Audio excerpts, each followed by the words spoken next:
now at 5. A search for solutions brings more than a half dozen tri-staters to the White House today. A celebration of a bipartisan gun law also became a place to exchange ideas. Our Evan Millward has talked to a few of those people the past hour or so. He joins us now with what they're saying. Evan? Yeah, so there is a sense of optimism from these folks today and a sense that Cincinnati was well represented at the White House. There's also an understanding that the work to curb gun violence takes more than just this law change. On the White House lawn, lives will be saved today and tomorrow because of this. Cincinnati's well represented, celebrating what's being touted as the most significant gun legislation in 30 years. One person there, Fifth Third shooting survivor Whitney Austin. So I didn't think something like this would happen for another decade. I did not think that the conditions were right for us to see legislation. Austin now runs Whitney Strong to advocate for reducing gun violence through responsible gun ownership. She says back-to-back tragedies changed that.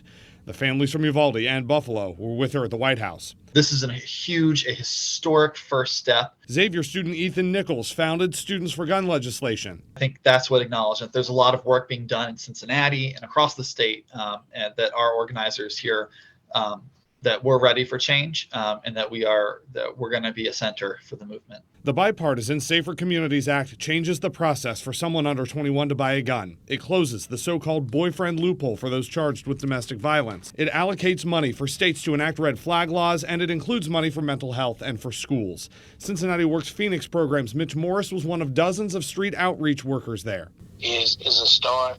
We just need to stay at what we're doing and stay in the fight. And just keep trying to get people to change their mind before you pick up that gun and decide to shoot. And Cincinnati Mayor Aftab Pureval met with other mayors and the administration. Whenever mayors get together, there's always information sharing. There's always best practices sharing. Austin says it will save lives and change the conversation. Get on the side of solving the problem. That's what we're trying to do here. And until we start doing the work and experimenting and putting solutions into place, we won't see change. But we are on the cusp of change now.